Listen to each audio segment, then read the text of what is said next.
Vous êtes toujours sur New World Info 1, l'antenne en français. Et dans l'invité aujourd'hui, nous allons parler de Miator Mablé Agboudon. Elle est bien sûr designer et vice-présidente du comité d'organisation du marché international de l'artisanat togolais. Miator Mablé, bonne arrivée. Merci Mathieu. Mais comment est-ce que vous vous portez? Je me porte très bien, merci et vous-même. Bien, je vais super bien. Alors, le lundi dernier a été officiellement lancé le marché international de l'artisanat togolais. Dites-nous comment se porte le Miato. Merci Mathieu de me donner l'opportunité de parler une fois encore de Miato. Oui. Miato se porte très bien. Oui, depuis lundi a été faite la cérémonie d'ouverture, d'inauguration, mais en fait, Miato a commencé depuis le vendredi, le 25. Et le 25, ça a commencé timidement dans le sens que les exposants qui sont venus de l'extérieur Oui. n'avaient pas fini leur installation. Donc, à partir de l'après-midi et samedi, tout était au point. On a eu pas mal du monde qui était là le week-end pour une première exposition, puis une première édition. Je pense que Miato a plus d'engouement qu'on attendait et on est tous contents de comment ça se passe. Ça, c'est d'un œil d'organisateur, du comité de membres du comité d'organisateur. En tant que designer, vous qui participez à ce grand rendez-vous-là, si vous êtes demandé d'apprécier cela. Encore une fois, comme je viens de dire, ayant déjà eu la chance de voir d'autres marchés, Oui. En tant que designer, pour une première édition, j'ai fait aussi la sous-région. J'ai fait SAFEM, j'ai fait CIAO. Miato se passe très très bien pour un exposant, pour une exposante. Moi, j'ai eu pas mal de contacts ce week-end. Le week-end, samedi surtout, pas mal de monde qui était venu et qu'on a eu des promesses de vente. Dimanche, on a eu des ventes. Aujourd'hui d'ailleurs, j'ai eu encore des ventes quand j'étais sur le stand moi-même. C'est pas parce que je suis membre du comité que je vends Miato, mais pour tout exposant, dans un premier temps, on est fiers que ça se passe chez nous. Et que Miato permet à tout artisan. On a eu la chance aussi d'avoir des exposants de toutes les régions du Togo. Ça donne l'opportunité aux Togolais, à la population togolaise de voir ce qui se passe au Togo, ce qu'on a comme richesse, les merveilles en artisanat au Togo. Donc, pour nous, les exposants, c'est une opportunité de voir ce que les autres font, d'améliorer ce qu'on fait, de voir où sont nos défaillances et surtout pour être prêt pour compétir sur le plan international. Des artisans sont venus de tout le Togo. À part ceux qui sont venus de tout le Togo, y a-t-il d'autres encore de la sous-région qui sont là? Bien sûr. Ils sont de quel pays et quel? On a une dizaine de pays de la sous-région. De la sous-région, oui. Je ne suis pas sûre que j'ai tout en mémoire, mais j'ai le Cameroun. On a Cameroun, Niger, la Côte d'Ivoire, Burkina Faso, la Guinée, le Mali. Oui. Je suis sûre, je crois qu'on a le Maroc aussi. Et j'ai oublié les autres. Mais on a une dizaine, un peu plus d'une dizaine des autres pays de l'Afrique. Et on a la France, bien sûr, et l'Allemagne aussi qui sont là. Vous avez une idée sur le nombre des artisans qui sont là? Dans un premier temps, on avait prévu avoir 200 stands, mais on a eu à construire 12 stands en plus. Ce qui fait qu'on a dépassé le nombre prévu. Ok. Alors, c'est la première édition de cette manifestation au Togo. Quelles sont les principales attractions, bien sûr, de ce Miato? Les principales attractions de Miato.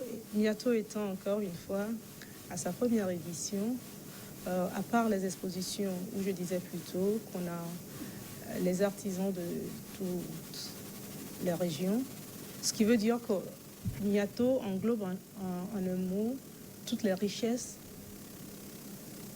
artisanales du Togo. Oui.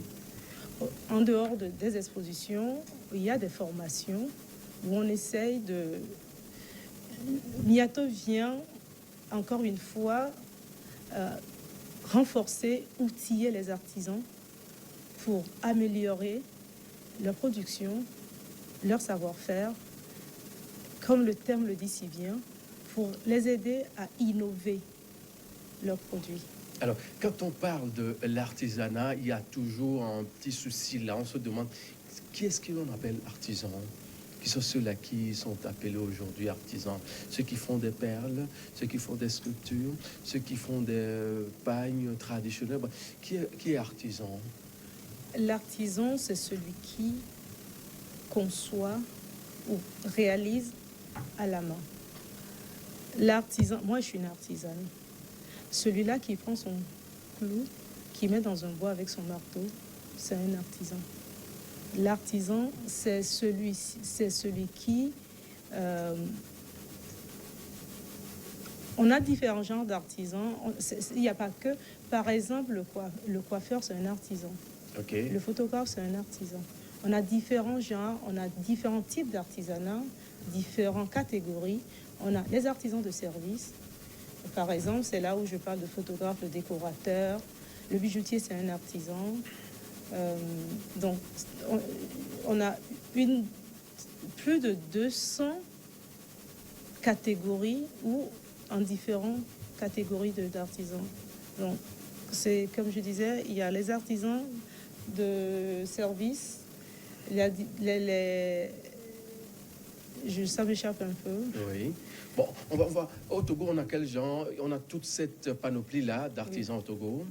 Et ils travaillent toujours dans l'artisanat. Oui, au Togo, on a tous les trois, je crois que c'est trois catégories. Au Togo, on en a tous les trois catégories d'artisans. Oui. Oui. Et qu'est-ce qui fait qu'ils ne sont pas vraiment visibles aujourd'hui comme d'autres domaines qu'on voit tous les jours? En fait, moi, le grand problème que j'ai avec l'artisanat dans nos pays, c'est que on ne donne pas beaucoup de considération aux artisans. Peut-être c'est pour ça que vous pensez qu'ils ne sont pas visibles. Comment ça? Pour avoir de jolies perles comme ce que vous avez au cou là, c'est grâce à ces artisans-là? Aux artisans, les gens ne voient pas derrière. Les gens ne voient pas derrière le travail de l'artisan, tout ce qui se fait derrière. Par exemple, sur nos stands aujourd'hui, on a tous les jours des artisans qui viennent pour pouvoir démontrer comment ce travail se fait. C'est un travail de fourmi. Okay? Par exemple, mécanicien, on a toujours tendance à croire que c'est le mécanicien celui qui a comment ça s'appelle, des métaux qui font... qui répare, le mécanicien, c'est celui qui répare des vélos cassés. Non. L'artisan, c'est celui qui n'a rien à faire, qui n'a pas réussi sa vie, qui n'a pas réussi à l'école. C'est ça qui fait l'artisan. Nous sommes tous des artisans. Même un artiste, pour moi, c'est un artisan du moment où il réalise ses œuvres à la main. Donc, ne restons pas dans ce cadre ou ne restons pas dans... Ne pensons pas que c'est que la coiffeuse, le couturier et encore les stylistes sont des artisans. Mais les artisans, on en a partout autour de nous. Ce menuisier, celui qui a fait cette table, c'est un artisan. Mais qui travaille à la main, qui réalise tous ses produits à la main. Alors, au début de votre argumentaire, vous avez eu à dire que vous les formez sur d'amples notions. On peut avoir une idée de ces différents thèmes qui ont fait l'objet de formation? On a le thème du salon ou de Miato qui est l'artisanat innovant, facteur de développement économique. Donc, il y a, par exemple, il y a le panel artisanat innovation, artisanat et compétitivité, artisanat et développement du secteur économique et touristique. On a des formations sur comment l'artisan va pouvoir exporter ses produits. On a l'autre, comment communiquer ces nouveaux produits sur les réseaux sociaux. Oui. Il y a l'OTR qui est passé, les encadrer aussi sur les réglementations de quand ils ont leurs entreprises, comment pouvoir faire leurs démarches et tout. Je ne vais pas tout avoir en Oui. tête. Voilà. Alors, surtout, ce qui m'intéresse, moi, c'est surtout la visibilité de ces artisans-là qui travaillent d'arrache-pied, qui ne sont pas souvent visibles, comme vous l'avez eu à le notifier. Là, sur ce point-là, quand on sait que la personne n'est pas peut-être habituée à ces nouvelles technologies d'information et de la communication, est-ce qu'ils seront organisés des séances de suivi pour les former sur ces notions-là après ce grand rendez-vous-là qui se tient à Lomé depuis plus d'une semaine déjà? Oui, même avant le Miato, on a eu faire des tournées à leur parler de comment pouvoir mettre en place leur, les stands, Oui. les astuces pour pouvoir les vendre bien. Ce qu'on veut faire aussi, qui se fera d'ici la fin, c'est que on aura sur le site de Miato le catalogue de tous ces artisans qui ont participé à Miato et sur le site la liste des artisans avec leurs produits, les contacts, qui fera un peu comme une vitrine des artisans qui ont su participer à Miato et les aider pour leur visibilité pour les 2 prochaines années, du moment où Miato est un événement pour 2 ans, puisque la seconde édition se fera dans 2 ans. Dans 2 ans. Voilà. Alors, en votre qualité d'artisane internationale, vous avez eu l'occasion de parcourir d'autres marchés artisanaux de la sous-région ouest africaine ou bien à travers le monde. Quelle est la particularité de Miato? La particularité de Miato, par exemple, il y a que des produits artisanaux. Il n'y a que des produits artisanaux. On a vraiment veillé à ça et on est rigide dessus. Et au-delà des expositions, comme on a dit tout à l'heure, il y a ce côté formation pour encadrer les artisans et ce côté où aussi, ce qu'on n'a pas ajouté, les spectacles, pour pouvoir faire des attractions, pour faire venir la population, les jeunes, et pour que les gens puissent montrer ce que le Togolais, l'Africain, l'artisanat africain a montré à Miato. Voilà, la particularité, c'est ce côté formation qu'on a, à pouvoir outiller les spectacles à côté, en plus des expositions. Parfait. Il y a d'engouement, les gens font le tour tous les jours là-bas. C'est vrai que dans la journée, c'est un peu plus timide, mais Oui. à partir de 17h, C'est des jours ouvrables. Voilà, et à partir de 17h, il y a un engouement pas possible. Et les artisans sont d'ailleurs très contents d'être là. Et chacun disait, ou entre nous, on se dit, on a failli rater l'événement. Cette occasion-là. Voilà. Alors, à mi-parcours, pouvez-vous déjà nous dresser un petit bilan des plus ou des moins de Miato? Depuis le vendredi dernier, vous avez commencé le lundi le lancement officiel. À mi-parcours, pouvez-vous nous dire quelque chose de concret sur ce qui a été fait? On sait tous que ces genres d'occasions, d'événements, c'est vers la fin que les gens se réveillent. Mais à 5 jours de Miato, je pense qu'on est déjà au niveau visite, plus de 40%. 40%. Plus de 40% des visiteurs. Et on a la chance d'avoir vendredi férié, ce qui fait qu'on aura un week-end prolongé. Et on sait et on espère avoir encore plus de monde ces 3 jours qui viennent. Et j'avoue, moi je suis optimiste qu'on aura un peu plus que l'objectif qu'on a fixé au niveau des visites. Ok. Dimanche prochain, c'est le 3 novembre. Le Miato refermera ses portes. Quel avenir peut-on avoir selon cette manifestation? Enfin, peut-on avoir en matière de ce qui est fait aujourd'hui, en matière de cette manifestation, quel avenir ça nous réserve d'une façon concrète, madame? Miato est à sa première édition. Oui. Le dimanche, Miato fermera ses portes. Et dans 2 ans, on aura encore à parler de Miato. Et avec un peu de chance, d'ici le dimanche prochain, on voit dans quel sens, même si on pourrait annoncer la date de la seconde édition. Sinon, Miato vient de commencer Et nous pensons et nous espérons et nous continuerons à travailler sur Miato dès la fermeture le dimanche pour avoir meilleure édition à la seconde édition. On a vu votre ministre de tutelle qui était là, qui a vanté les mérites de ce grand rendez-vous-là, qui soutient vraiment ce qui est fait en matière de l'artisanat au Togo. Je veux parler bien sûr de Victoire Sidemero Dogbe qui était là. Oui, on a eu la chance d'avoir le Premier ministre. Oui, Selom Klassou. Monsieur Selom Klassou. On a eu tous nos sponsors d'ailleurs. Je profite de l'occasion pour dire un grand merci à tous ces sponsors qui nous ont permis à ce que Miato devienne réalité et toutes les bonnes volontés qui nous ont accompagnés. On a eu pas mal d'autorités, on a eu pas mal des artisans. La preuve qu'il y a de l'engouement, que les artisans sont très contents. Vous avez le monde qui avait le jour de l'inauguration. Et Madame la ministre, elle est très attachée à ses artisans et elle est toujours derrière. Et je profite de l'occasion pour saluer sa force et tout ce qu'elle fait pour l'artisanat.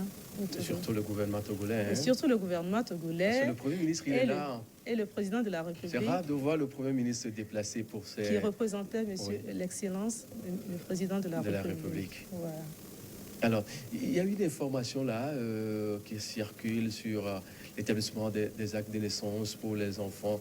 Vous confirmez ça, 2000 francs pour... Je confirme, et ça fait aussi encore une fois l'une des particularités de Miato.